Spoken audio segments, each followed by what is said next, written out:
Welcome to a transformative exploration of the 5 types of wealth by Sahil Bloom. This isn't just another self-help book, it's a revolutionary framework for living a rich life in every dimension that matters. While society often emphasizes money as the ultimate measure of wealth, Bloom invites us to redefine it. True wealth isn't locked in bank balances, it thrives in moments of connection, energy, wisdom, and freedom. We're going deep into the 5 pillars of wealth: time, social, physical, mental, and financial, and extracting the principles, frameworks, and fire that turn ordinary people into extraordinary architects of their own lives. It's time to stop dreaming of a better future and start building it, one type of wealth at a time. The wealth you can't buy: time. Imagine holding a bank in your hands where the currency is life itself. That bank is time. And the most powerful statement Bloom encourages us to make is, "I am the CEO of my time." Because once that truth transforms from a sentence into conviction, your relationship with how you spend your days changes forever. Time wealth isn't about ticking boxes, it's about moving with intention. It's measured not in hours but in milestones, moments of growth, peace, creation, and wonder. And here lies the paradox. The more flow, connection, and presence you bring to your daily routines, the more expansive your time appears to be. Sahil shares stories of athletes, CEOs, and emerging creatives who use time not as a commodity but as a canvas. They understand that saying no to small activities is saying yes to their legacy. They guard their time like a treasure chest, refusing to let shallow tasks steal their energy. Time wealth is what allows them to write books, raise families, explore passions, and leave footprints in the world. It's not about having more time. It's about being more and doing less of what doesn't matter. Bloom introduces what he calls the time bank model. Think of your time like a financial bank account. Each morning, you receive a deposit of 1,440 minutes. How you allocate those minutes determines your return. Do you invest in focused creation, meaningful conversations, deliberate learning, and joyful movement? Or do you spend it in distraction, hesitation, and burnout? The model becomes a lens, a way to examine where your time is going and whether it's aligned with your vision. This section of the book teaches you to conduct a time audit, eliminate low-leverage tasks, and protect golden hours. Those first 2 to 3 hours of the day when your mind is sharpest and your resistance lowest. Bloom encourages readers to simplify, to create white space, to let go of what's urgent so they can focus on what's important. Because the richest people in the world aren't those who own the most, they're the ones who feel most in control of their days. Wealth doesn't have to be social wealth. Now, imagine waking up tomorrow and having all the money and freedom in the world, but no one to share it with. That's the illusion many people chase. They climb the ladder of success only to find it leaning against a wall that separates them from the people they love. Social wealth is the antidote to that outcome. It's the wealth that lives in connection. The wealth that can't be digitized or outsourced. Bloom emphasizes that relationships are a form of compound interest. The more you invest in them with care, time, presence, and generosity, the more they grow in value. He introduces a simple yet powerful idea: prioritize depth over width. In a world obsessed with follower counts and networking events, real social wealth is about a small circle of people who would drop everything to help you, and who know you do the same. He also shares his circle of reference framework, a tool that asks you to assess the people around you with brutal honesty. Who elevates you? Who depletes you? Who do you admire? Who mirrors your excuses? This is not about judgment. It's about alignment. When your circle reflects your values, your standards rise effortlessly. You stop negotiating with mediocrity and start collaborating with growth. This chapter explores the different tiers of social capital: friends who ground you, mentors who guide you, peers who challenge you, and mentor who keep you humble. Bloom also speaks to the courage of letting go, of walking away from relationships that no longer serve your highest self. Not in anger but in peace. Because every no longer creates space for what's next. And perhaps most importantly, social wealth isn't passive. It doesn't grow on its own. It requires proactive investment. Scheduled check-ins. Handwritten thank you notes. Random acts of appreciation. The world doesn't need more networking. It needs more depth. It needs people who are present, not just available. People who remember birthdays. Who call just to say, "I'm thinking about you." That's wealth. The engine of possibility, physical wealth.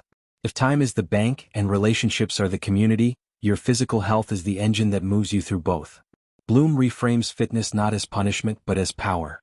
Physical wealth isn't about six-pack abs or elite athleticism. It's about waking up with energy, sleeping deeply, recovering quickly, and feeling strong enough to live out your mission.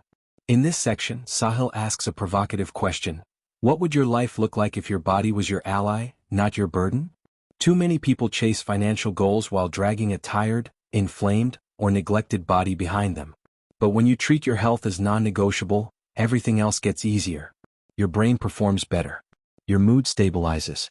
Your confidence multiplies. He introduces the energy flywheel, a system where sleep, nutrition, movement, and recovery feed each other.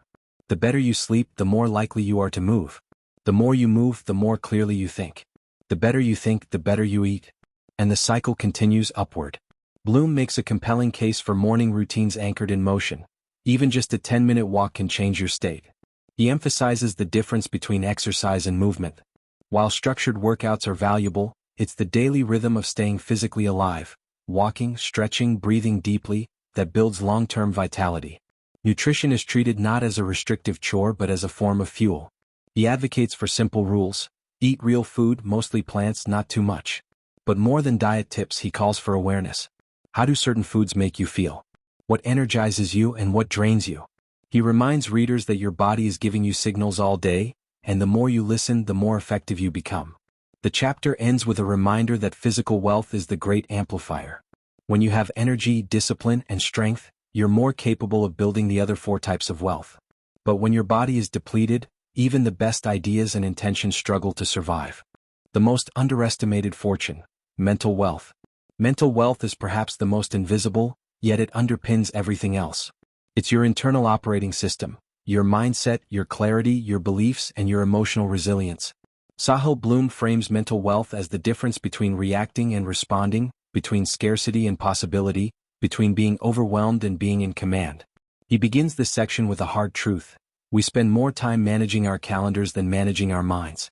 We optimize workflows, build financial portfolios, and audit our fitness, yet we rarely audit our thoughts.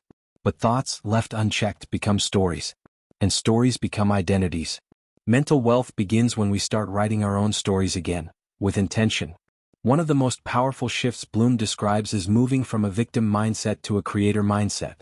The victim says, "Why is this happening to me?"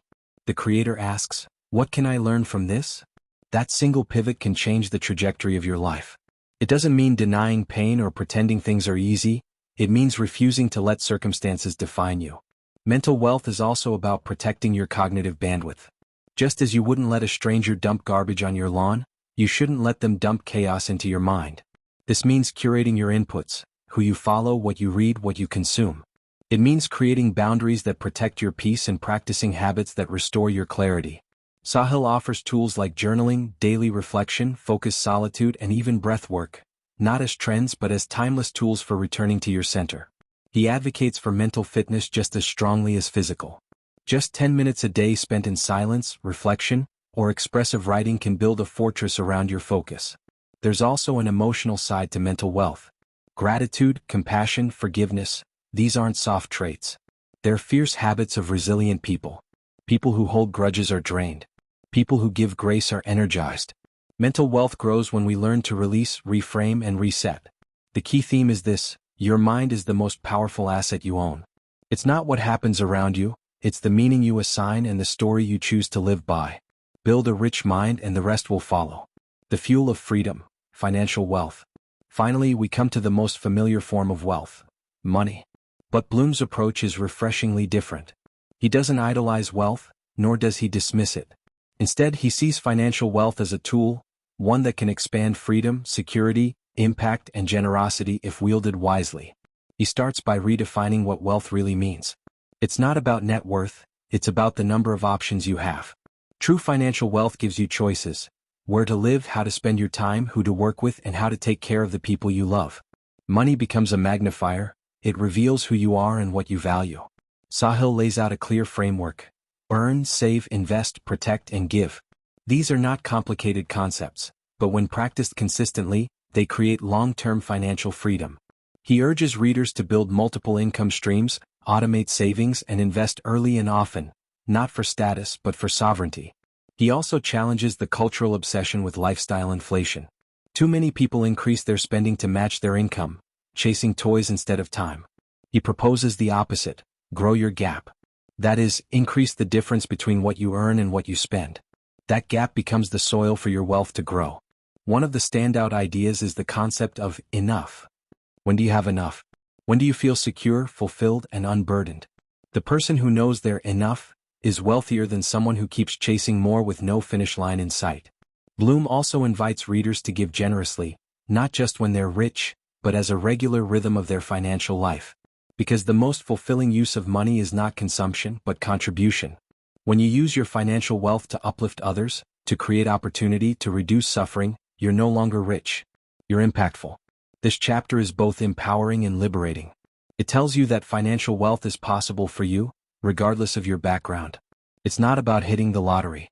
It's about playing the long game with intention, discipline, and purpose. The integrated life, building holistic wealth. With all 5 types of wealth explored, Bloom brings us to the heart of his philosophy. Real wealth is not found in isolation. It's found in integration. Time wealth without health becomes frustration. Financial wealth without relationships becomes loneliness. Mental strength without social connection becomes emptiness. Each type of wealth supports the others. The goal is not to maximize one, it's to align them all. He offers a compelling vision of what a fully wealthy life looks like. You wake up with energy, spend time with people you love, work on problems you care about, rest deeply, and give generously. You don't feel behind. You don't feel like you're chasing someone else's dream. You're grounded, present, and expanding.